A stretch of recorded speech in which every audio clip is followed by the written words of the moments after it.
Get to the bottom of what's truly healthy in this crazy, complex world, so you can take back what is rightfully yours. Welcome to the Health Sovereign Podcast. This is your host, Logan Christopher. Welcome back. We continue with part 2 of the interview with Chris Plough. If you missed the previous part, you're going to want to go back and listen to that, because you'll hear the story of how Chris Plough ended up with a shotgun in his mouth and went through decades of suicidal cycles. Now, we turn our focus more, which we began in that conversation, but towards the things that got him out of this and really changed his life in a dramatic way, with 4 or 5 psychotechnologies. And by that, I mean technologies not in the high-tech sense, but tools and methods that can be used to really transform psychology, your mind, your emotions, all aspects of health, because they're all linked together. Let's dive right back in. So that was the pivot point, and continuing to talk to people, share the story, connect with them was a huge thing. But then I know you've been on a journey of uncovering layers of this and really filling that hole, understanding that you are worthy, right? What other tools or journeys or other things happened along the way? What got you from that turning point to now? Yeah, there are a lot. And I think there's going to be a few that are probably very, very useful to your audience in particular. I know we're going to go down those, and I'm fascinated too. But to kind of go over the full realm. So the first thing I did, and this was back when I was 33, I hit a very, very deep burnout, and I had made the choice. Part of this was good planning. Part of this was just pure luck. But I made the choice to stop everything that I was doing for a little while, including the company that I was responsible for, and to drive an ambulance with 2 friends from the UK to Mongolia, 10,000 miles, right? And essentially what I did is I ended up not realizing it. It wasn't conscious, but I used this adventure as a way to completely get out of my patterns in life. And in this space of adventure, and in this time where I was driving 10,000 miles and it took us, a month and a half to do, there was a lot of time of just ass in seat time where you had nothing to do but think and to feel. And I began to reconnect with a lot of things in my life. And so the first was that I used an experience. I used this very unlike my normal life experience to create a different space in life and to have a different feeling and to reconnect in a different way. And I continue to do that. Like I would go on adventures every year, and I still continue to, because that's one of the ways that I find this opening in life. Another way that I found was, it was just the year after that, that I ended up applying and going to Open the Kimono with Tim Ferriss, which was this first very, very deep group get together of incredible people, but everybody was open and everything else. And it was where I met many people who are in my friend circle now who have helped me forward. Joey Coleman was there, Jason Gaynard, so on and so forth. So I developed a more meaningful and a more connected and a more open relationship with people who are also growing, who I could learn from. The third was I joined a mastermind where we began to share everything in our lives. And so I began to get this habit of sharing more and more, like the good and the bad in business, the good and the bad in personal life, the good and the bad in relationships. And that, allowed me to become more and more open. Fourth, I really began to go deep into meditation and reflection and awareness, so that I became intimately aware of what was actually going on within my mind, what was going on within the body, what was going on with the unconscious, what was I actually feeling, and to be able to have the courage to sit with it as opposed to try to change it. And then along those lines, for me, very early on, this must have been back, I think 2011 was when I first began to experiment. I utilized medicines and psychedelics in order to essentially provide an experience where I could gain greater clarity into this being that is Chris Plough, because there was so much of me that I couldn't even see, or I didn't understand, or I wasn't in touch with. And I began using that to literally disassemble everything that I had created that was my ego structure. It was, where I got my confidence from, what it was I do, my identity, everything in life I began to disassemble to understand what is the essential Chris Plough. Who is Chris Plough with all of these things? Who was I born to be? What is my soul? And get down to those levels. And sometimes even on lighter doses, just to have conversations with my unconscious and literally talk back and forth. I would sit down with the laptop at times, literally, and type questions and then have answers come back through that. And then finally, just being able to, and especially in the past 2 years for me, essentially putting all of these tools together, the adventure, the relationships, the very, very clear communication with others, the psychedelics and the medicine, the meditation, and having them all coalesce into my life in a way where I felt this insane and intensely beautiful soul healing. And then, especially in the last year, began to put that forth to help other people, and found that all of these things that I've been through in life, the good, the bad, the otherwise, all these tools I'd learned for self-understanding, recognition, and becoming a realized, actualized person, that I could apply them to help other people. And so they had a purpose and meaning outside of me. That's a long answer to a question that you asked, but that's the path. Like, that's the path of putting all of these together. And for me, all of them are just as valid, right? You know, some people choose to embrace psychedelics, some don't. Some choose to embrace meditation, some don't. Some choose to embrace relationships. I think most people, I think that's a really core one that you can't really go without in this particular lifetime. But you could also be a monk who chooses to go up on a mountain and have just a relationship with self. So I guess that one is optional as well, right? Or nature. Or God. Or with nature, or with God, or whatever else. So there is a relationship there. But I needed all of them to see the whole of me, and all of them have been integral to getting to where I am now. So you mentioned you kind of started with this stuff around 33, then you had that conversation with your friend at 39, which kind of shines new light. Do you feel that you would not have been, this is obviously like the first time you did psychedelics or the first time you tried meditation, it's not like, oh, I'm no longer suicidal. That was a long-term journey, long-term process. And a lot of people are kind of looking for the like one thing that changes everything. I often, like, after a psychedelic journey, it's like everything's different, but nothing is different, right? And it can be very interesting. But so my question is, do you feel all that work was kind of leading up? And you're saying even in the mastermind, the business groups and whatnot, like you were sharing more than previously you had, even if it was just business stuff. And that kind of got you in the position to really have this conversation that happened with your friend. Would you say that's accurate? Yeah, 100%. And I was fortunate that the mastermind I was in was also one where like every aspect of life was looked at. So I would share in business, but we'd share on the personal side, we'd share on the relationship side. And, you know, I was sharing to a substantial depth, but I wasn't sharing the things that were scariest to me yet. I just wasn't ready. Yeah. I have to ask now, like, you've had lots of these conversations, you've gone very deep, you've really opened up in many different ways. I'm sure is there still things that you're scared of talking about? Things you haven't got to the point of sharing? Less of talking, but so now it's the point of being and doing. So I've essentially literally disassembled myself to the point and reassembled myself from a point of, I believe that I understand my soul. I believe that I understand my being, right? And in the past 3 years of this journey especially, it felt like I've been a caterpillar in a chrysalis, and everything's been dissolving and everything's been reforming. And I'm at the point now where it's like the butterfly needing to re-emerge from that cocoon. And so the thing that I find fearful, and I think there's always things that we find fearful, it's just part of the human experience. It's not the conversations, and it's not seeing or understanding myself. Now it's like expressing myself and being seen in this completely unarmored, in this completely Chris Plough, in the completely me way in the world, right? Like that is something that both literally excites me to my core and like quakes me to my core. And so, yeah, that's the leading edge of my own development, is this expression and being, essentially. So rather than thinking about it, rather than wondering about it, rather than searching for it, etc., like I know me, and now I just have to be me. And oh, dude, what an incredible time. But I'll tell you, like, there are times that even that can be overwhelming, and I need to sit back and do some care for myself because it feels scary as well. Yeah, when you're growing, then the things that you used to fear, you can handle those, but then you come across new things, right? Yeah, and you find like more ease with it over time. Like so this is happening faster and faster and faster with me because I'm able to lean in each day. And then once you get used to some of these tools, like I would depend heavily on psychedelics to get to a point of connection with self because it was the only way I knew how to get there.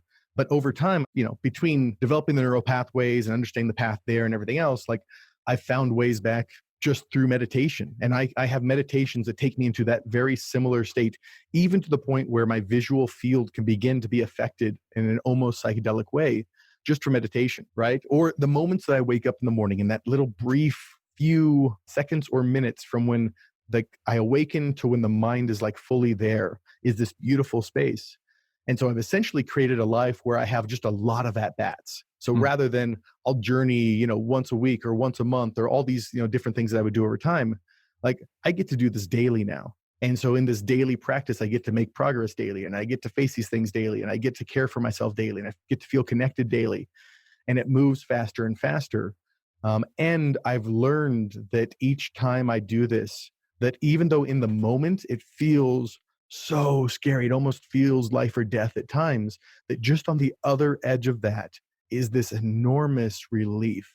And so I've begun to train the nervous system to look forward to that relief as opposed to be afraid of this moment right now, right? There's a quote out there that I love that is like, this too shall pass. Whether you're feeling great or you're feeling in danger or you're feeling like sad or whatever else, like it will pass and it'll come through. And I just remember that.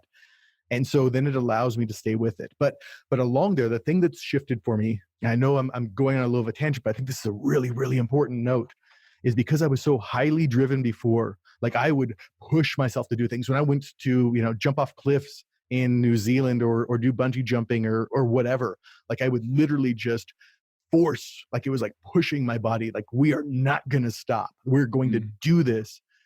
And now I've come to a place that's very different where I don't force things. I rarely force things anymore. And I have this immense love and compassion for myself.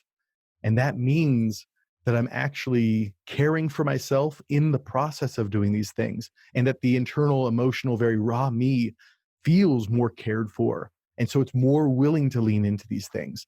And that shift from aggressively pushing or driving to compassionately supporting and still stepping forward has huge impacts on how I feel about myself and how I get to interact with other people. Mm-hmm. Yeah, you mentioned you had these several different tools: the meditation, relationship with other people, psychedelics, adventure. Did I miss one there? Was there one more? I was literally doing that in flow, so I've got to think for a second. Adventure, psychedelics, relationships with others. I think just you have general relationships, and then you also have like those people that you sit down and have the most core, deep conversations with, who are willing to illuminate your blind spots and deep self-connection. Whether that's, for some people it's meditation, some people it's walking, like some people it's journaling, like whatever that deep connection is for you, just to be able to do that. Yeah. So fun. So I want to point this out for other people, as you were saying, these tools, they work great for some people, not for everyone. And the mix of tools, I think that's a very good key thing. Is one, you had to like try out a lot of stuff. I mean, you could probably list 20 things that didn't really work well for you, right? So there's so many opportunities, healing methods, different self-awareness methods out there to try a bunch of things, find the mix that works for you, because no one thing is a magical bullet. Although there can be those magical times in life, it's really a lot of stuff. And as you were saying before, and one of the things I want to drill into on this is, with these tools, what specifically, in what way did they help you? You're mentioning that connection to self really came from the psychedelics, but now you can really get there similarly just in meditation. But for people that may be interested in pursuing one of these paths, what do you feel are the strengths of the different tools that you've used? So like the whole, like just go to some place that's outside of your normal environment, whether that's an adventure or travel or whatever else, just it's so easily accessible. You can jump in your car now, and if you're listening to this the weekend, if you have a job and everything else, you can literally just take a weekend road trip. And that is enough to get you out of the space that you're normally in. And it's just so easily accessible, right? So accessibility for that, and acceptability, it's completely legal. Great. When you think about relationships and everything else, we're human, we're wired for connection. And so we want those relationships anyways. And I think that no matter who you are, and I know this in my life going forward as well, I'm going to stumble. I'm going to fall. There are going to be times when the support of others is going to be helpful in me continuing forward. And there's going to be times when the people I'm with stumble and fall, and I get to help them forward. And I think that is incredible to begin to create now, because longer term efficacy on this path, I believe that it's one of the better. I think it's one of the best investments that you can make. Right. And it's very important for health, just like physical health too. I mean, studies showing that the social relations we have is probably more, you could eat the worst diet. If you have a really good social circle, you're better off than vice versa. Not to say that it's not important. You hopefully get a social circle that wants to improve that along with you as well. But yeah, I think that's, and as you were saying, it's a long-term thing. You got to play the long game with all this stuff, right? 100%. When we get into psychedelics and medicine, the beauty of it is, it was really helpful for me, is it showed me a place that I didn't know existed, and it did so without having to have incredible skill, right? I can get there through meditation now, but it would have taken me a long time, potentially even years, to develop that skill, in which cases a lot of times I could have fallen off the bandwagon or lost faith or whatever else, right? So the fact that it can take you to a place of understanding self, or a place of feeling more oneness, or a place of feeling full, or just a place of honesty, and it can take you there, and you need no skill in order to do so. You just have to go with the experience and hopefully be supported by somebody who's loving and caring around you to make sure you're okay. That is insanely good about it. The one bit of advice I always give to people is, though, medicine is beautiful and very useful and always optional. Like, it is literally just showing you something that exists within you and has always existed within you. And so the medicine is never necessary, but it can be helpful. It's a quick path, quick route there. And with some potential danger and dark side. So yeah, do be careful with it. Absolutely. Do be careful. Respect it. Like, there's an incredible reverence that I have for it, and a sacredness that I hold for it. The meditation and the path to understanding self and really going down that route is, I think, ultimately for me, has been the best kind of long-term game that I could play. But it took a while to develop these skills. It took a while to find the types of meditations that actually worked for me. It took a while to understand that I had this toolkit of meditations, or these toolkit of mindset things that I could do. And each one helps me in a slightly different way. And I've learned how to apply them when I have the need. Sometimes I just need to feel loved and connected. Sometimes I need to be very present with the body. Sometimes I need to literally just release myself to go into more of a theta or even gamma state, and in there just experience this fullness and this oneness and this connection outside of myself that is intensely healing, right? And so what I also love about it is that can never be taken away. It's completely legal. And even if I am locked and strapped down in a gurney and hospital bed in the middle of some insane asylum, which I don't believe will ever happen, but just to say that it's accessible to me no matter what, at all times, in all places, and all reasons. And so I carry it with me, and that brings me an incredible sense of safety and peace, knowing that that is always with me. And then, just the willingness to have like deep conversations with other people. I think that's just an incredible skill, right? It's a gift to be able to constructively and lovingly and compassionately show somebody something that they need to see in order to have a better life, and to be willing to receive that same thing, and have that, is just a beautiful skill, because it's not done out of criticism. It's not done out of tearing people down. It's not done out of being attacked or anything else. It's done in the most kind, compassionate, caring way, so that we can all grow forward. And where I think this leads into, if I just go one more step forward, is in the past year, I spent a lot of time really sitting down, because I realized I come to this like sense of wholeness within me that was deeper than I could imagine before. And I began to ponder this question. It's like, great, I'm here and I love me now. I love me. What an awesome thing. And I was like, but what do I love more than me? Like, what is it? Like, is there anything that I love more than me? And it took me surprisingly a long time to think of anything that I loved more than me, which may sound a little self-centered, but like there's a reality. 40 years without loving you. You needed to bask in that glow for a little while. Yeah, dude, 100%. And I think that we are wired this way. There's nothing wrong with loving yourself. But the one thing that I came down to that I love more than me was us.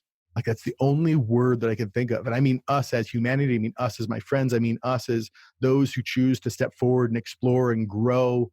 I mean us in all of those ways, all conscious beings combined together, not singularly, but us being together is the one thing that I love more than me. And then that brought additional meaning to my life to go, great. Then the purpose of my life is also then beyond me, which was insanely helpful, because there are times when I get tired. There are times when I get worn out. There are times when I'm like, can we just stop growing? Can I just watch Netflix for a week? And there are times when I feel really worn out. And if it's just for me, then I'm willing to take a break for a while. If it's just for me, then I'm willing to sometimes be lazy, But if I really consider that this journey is for us, then man, I'm on this and I'm in. And that really helped me as well. Mm-hmm. And the more I think about it, the more I see the interconnections between these different tools and methods. For example, going on adventure because you're broken out of your normal routine and habits, that's going to facilitate being able to go deeper into conversation, right? And even, sometimes it's easier to have a deep conversation with a stranger or someone you just met than someone you know intimately for whatever reason. Dude, you elucidated that just perfectly. And thank you for sharing that. Thank you for that. I think another thing with it is it begins to train you to embrace change, right? Because essentially at the end of all of this, like what the ego and what the unconscious and everything else is most scared of, even when you're in these darkest places, it's scared of change, because even in these darkest places, at least it's predictable. And at least there's a sense of the sameness and a sense of safety with it. Mm-hmm. And the biggest things that I experienced where it would be that adrenaline dump are when that internal part of me, that emotional part of me, feels like everything is going to change and everything is out of control. And then because of what I experienced previous in life, it's expecting the worst, right? And so to be able to embrace change and see in life, have like real experiences that begin to inform and change that wiring to go, A, change is not bad, and B, often when change happens, the better comes. Right? Yeah. Sometimes it can be difficult. Sometimes some bad stuff happens as well, but more often I've been blessed with more. I did this thing called a life scroll last year, and I wrote every experience that I could remember for all 43 years of my life. At that time, 42, but I continue it each year.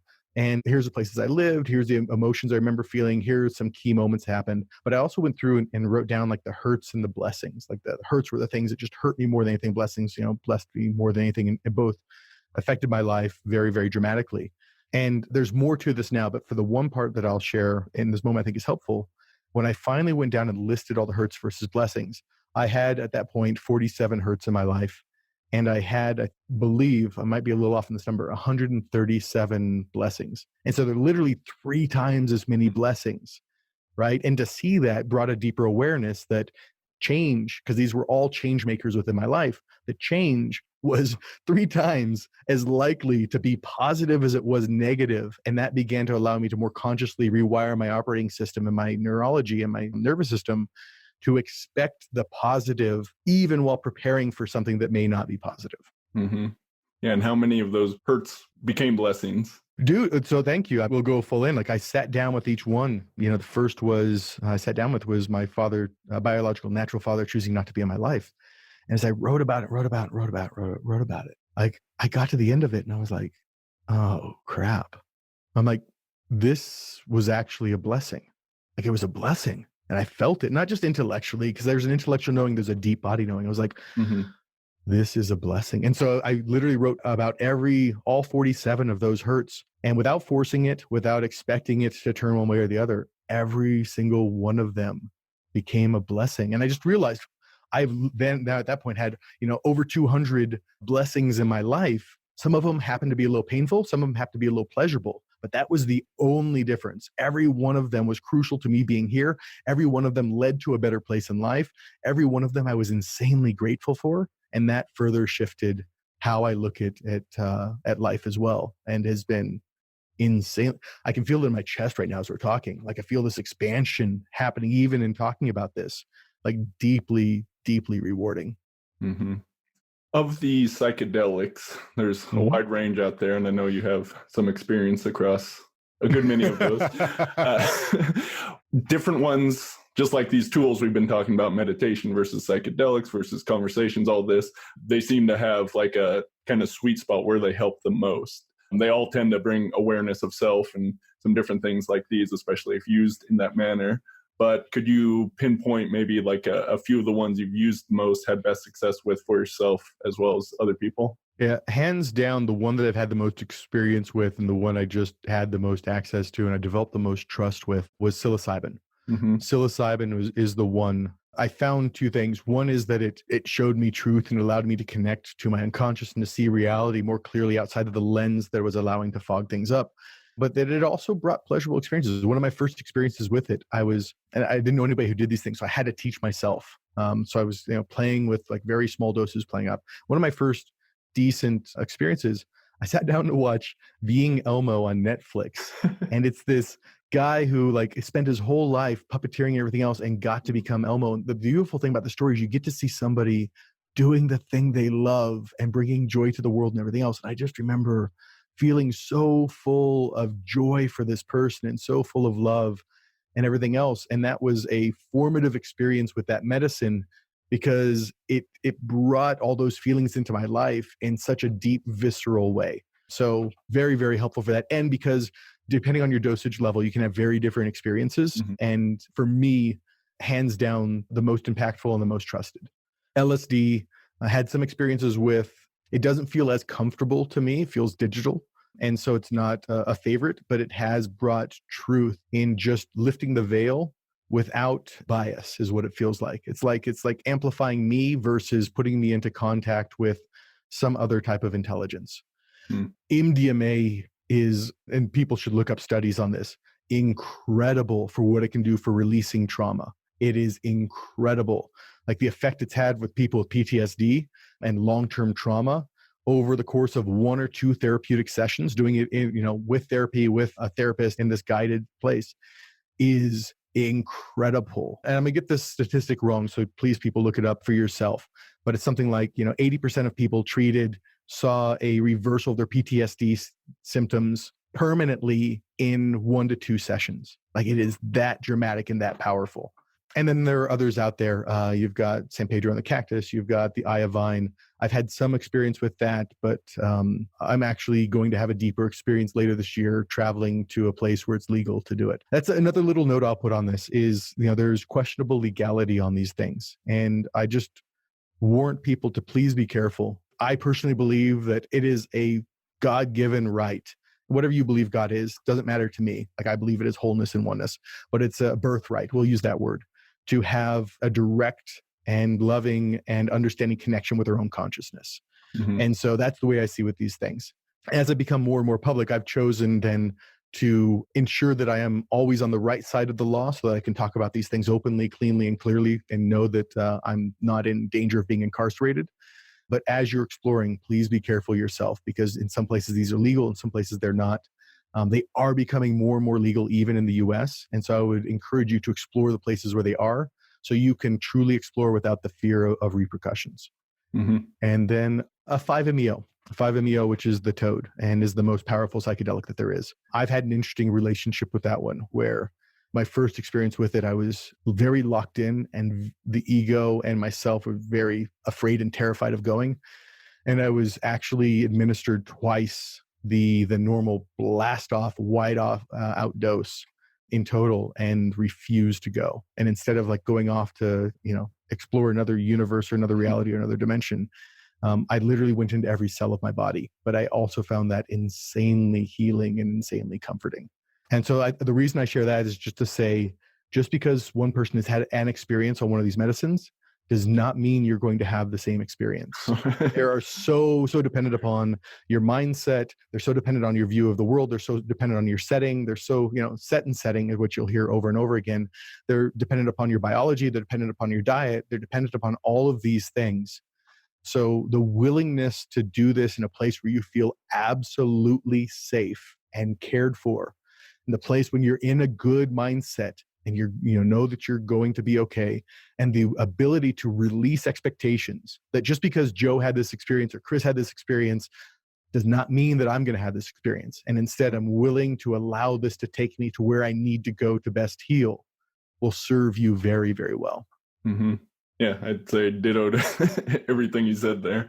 I think that's right on. Definitely check into the legality. It is wonderful that we're kind of going into a new psychedelic renaissance. And if you just look, like there's some 30, 40 different universities that are doing research on these for a wide range of things.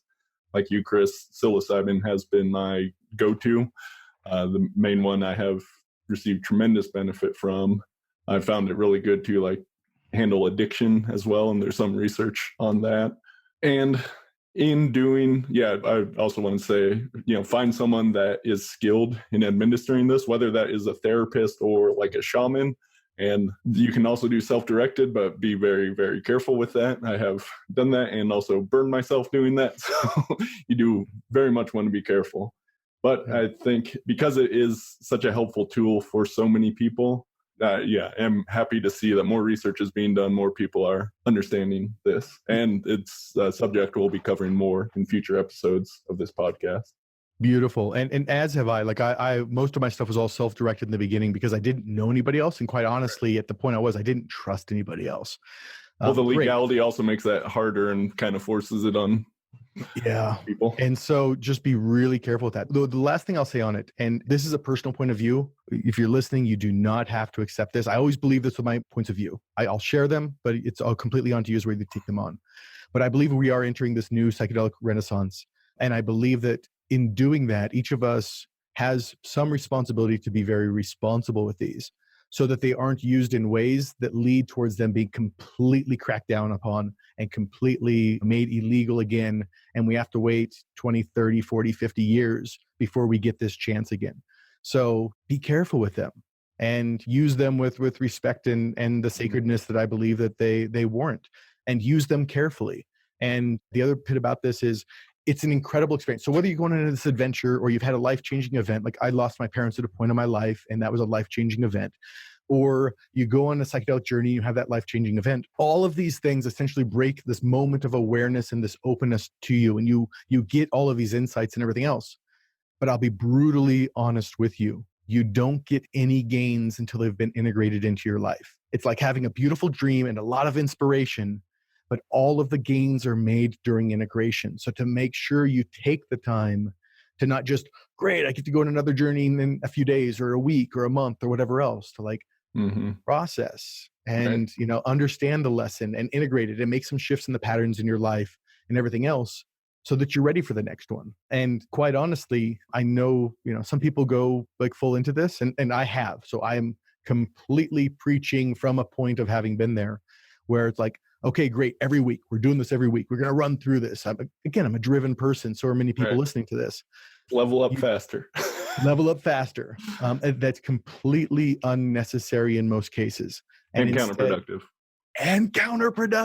Like at the most, I would imagine, once a month. And, even towards me, if now like exploring and doing this in other places completely legally and everything else, man, once a quarter at the most, and I'm trending towards maybe once a year. But again, I'm using these other tools to get daily insights. Right. And so I continue to move forward. And so again, just know that they don't have to be done all the time.